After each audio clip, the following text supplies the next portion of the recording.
اے میرے بیٹے، میری تعلیم کو فراموش نہ کر، بلکہ تیرا دل میرے حکموں کو مانے، کیونکہ تو ان سے عمر کی درازی اور پیری اور سلامتی حاصل کرے گا۔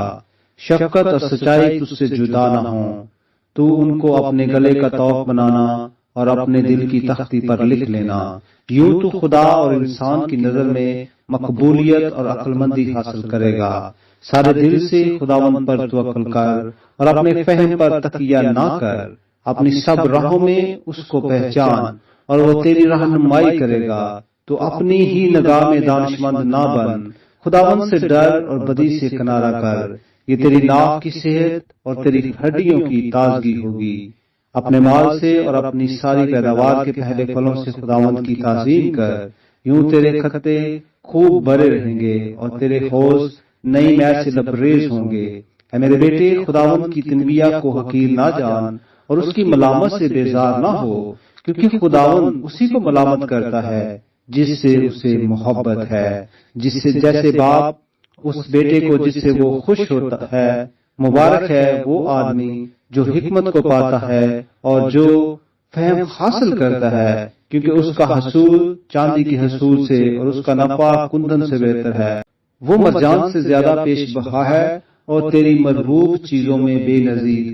اس کے داہنے ہاتھ میں عمر کی درازی ہے اور اس کی بائیں ہاتھ میں دولت و عزت۔ اس کی راہیں خوشگوار راہیں ہیں اور اس کے سب راستے سلامتی کے ہیں۔ جو اسے پکڑے رہتے ہیں وہ ان کے لیے حیات کا درخت ہے، اور ہر ایک جو اسے لیے رہتا ہے مبارک ہے۔ خداوند نے حکمت سے زمین کی بنیاد ڈالی اور فہم سے آسمان کو قائم کیا۔ اسی کے علم سے گہراؤ کے سوتے پھوٹ نکلے اور افلاک شبنم ٹپکاتے ہیں۔ اے میرے بیٹے، دنائی اور تمیز کی حفاظت کر، ان کو اپنی آنکھوں سے اوجھل نہ ہونے دے، یوں وہ تیری جان کی حیات اور تیرے گلے کی زینت ہوں گی۔ تب تو بے کھٹکے اپنے راستے پر چلے گا اور تیرے پاؤں کو ٹھیس نہ لگے گی۔ جب تو لیٹے گا تو خوف نہ کھائے گا، بلکہ تو لیٹ جائے گا اور تیری نیند میٹھی ہوگی۔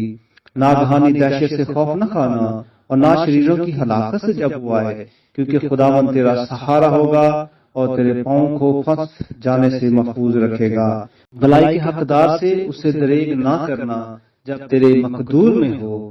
جب تیرے پاس دینے کو کچھ ہو تو اپنے ہمسایہ سے یہ نہ کہنا، اب جا پھر آنا، میں تجھے کل دوں گا۔ اپنے ہمسایہ کے خلاف برائی کا منصوبہ نہ باندھنا، جس حال کہ وہ تیرے پڑوس میں بے کھٹکے رہتا ہے۔ اگر کسی نے تجھے نقصان نہ پہنچایا ہو تو اس سے بے سبب جھگڑا نہ کرنا۔ تند کو آدمی پر حسد نہ کرنا اور اس کی کسی روش کو اختیار نہ کرنا، کیونکہ گجرو سے خداوند کو نفرت ہے، لیکن راست باز اس کے محرم راز ہیں۔ شریروں کے گھر میں خداوند کی لعنت ہے، لیکن صادقوں کے مسکن پر اس کی برکت ہے۔ یقیناً وہ ٹھٹھا بازوں پر ٹھٹھا مارتا ہے، لیکن فروتنوں پر فضل کرتا ہے۔ دنا جلال کے وارث ہوں گے، لیکن احمقوں کی ترقی شرمندگی ہوگی۔ آمین۔